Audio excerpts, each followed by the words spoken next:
In a recent escalation of tensions, the United States has intensified its involvement in the ongoing Israel-Iran conflict by launching strikes on 3 nuclear facilities in Iran. Defense expert Praful Bakshi stressed on Sunday the importance of India's potential role in de-escalating the situation. He pointed out how Prime Minister Narendra Modi could leverage India's amicable relationships with both Iran and Israel to broker peace discussions. According to Bakshi, the strikes on Fordo, Natanz and Esfahan have demonstrated to Tehran the seriousness of Washington's intentions. He likened the U.S. actions to a predator's pursuit of prey, sparing no effort in their objective. Bakshi predicted that President Donald Trump might persist with similar aggressive maneuvers, illustrating America's resolute stance.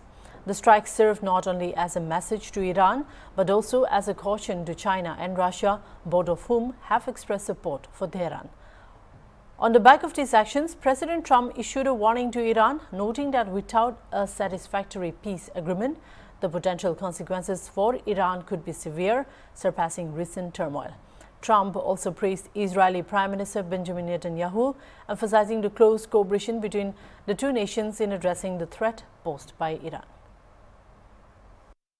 सबसे पहले बड़ा पहलू तो ये है, पहला पहलू कि ईरान को पता चल गया है कि अब अमेरिका सीरियस है और एक बार अमेरिका ने अपना शिकार ढूंढ लिया, जैसे कि उसने इराक को ढूंढा था और उसके ऊपर अटैक को शुरू किया था। अब चाहे शिकारी जो शिकार की गलती हो या ना हो, शिकारी शिकार करेगा और ये शिकारी ट्रंप ने अपना काम शुरू कर दिया है, जैसे कि आपने इराक की 2 लड़ाइयों में देखा था। अब ये लड़ाई कहाँ रुकती है वो दूसरी बात है। फिलहाल अटैक करके और डिस्ट्रॉय करके मेरे ख्याल से इतना डिस्ट्रॉय हो गया होगा कि अब वो ठीक होने में बहुत समय लगाएगा। उसको बिल्कुल नाकामयाब करके अभी उसकी फोर्स ने कह दिया है और मैसेज दे दिया ईरान को कि देखिए अभी भी आप लाइन पे आ जाइए, जैसा कि हम कहते हैं।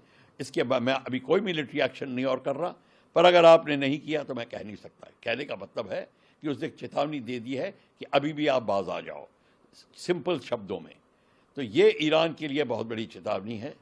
ये ईरान के लिए ही नहीं, ईरान के समर्थकों के लिए बहुत बड़ी चेतावनी, चाइना के लिए बहुत बड़ी चेतावनी है, रशिया के लिए बहुत बड़ी चेतावनी है, जो दोनों ईरान को सपोर्ट कर रहे हैं।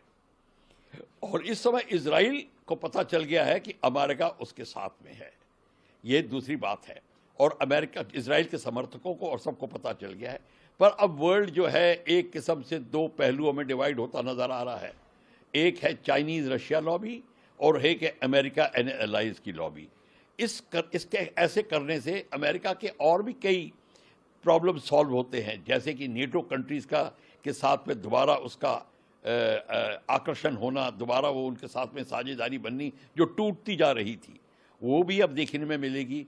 अब देखेंगे कि जितने कि इजराइल के सपोर्टर नेटो नेशन में हैं और इत्यादि, वो भी अमेरिका के सपोर्टर बन जाएंगे। ये इसका दूर का खेल है अमेरिका का। पर इस सब को लेकर भी एक दूसरा पहलू मैं ये बताना चाहता हूँ कि जिनीवा कन्वेंशन के तहत एक न्यूक्लियर पावर प्लांट, एक डैम और जो डाइक्स होती हैं, जो कि नेदरलैंड में समुद्र को रोकने के लिए दीवार बनाई जाती है, उनके ऊपर अटैक करना प्रबंधित है। मतलब उसके ऊपर अटैक नहीं कर सकते, टोटली बैंड है। उसको डेंजरस फोर्सेस कहते हैं। तो बशर्ते कि वो न्यूक्लियर पावर प्लांट लड़ाई में ना इस्तेमाल हो, मतलब कि उसमें वहाँ से कोई वेपन्स नहीं लॉन्च हो रहे। लड़ाई हो रही है, पर अगर उस न्यूक्लियर पावर प्लांट के ऊपर कोई वेपन्स नहीं लगाए गए हैं, तब उसको अटैक नहीं करना। ये एक बहुत गूढ़ बात है, बहुत कम लोगों को ये पता है। और इसके तहत अमेरिका को एक जिसको कहते हैं उसके ऊपर केस लगाया जा सकता है इंटरनेशनल क्रिमिनल कोर्ट के ऊपर कि उसने डेंजरस फोर्स के ऊपर अटैक किया है। कोई उसके ऊपर कोई वेपन नहीं था, वहाँ से कोई मिसाइल नहीं लॉन्च हो रही थी। तो ये एक अलग चीज़ है। और अमेरिका की और ईरान की लड़ाई थी ही नहीं।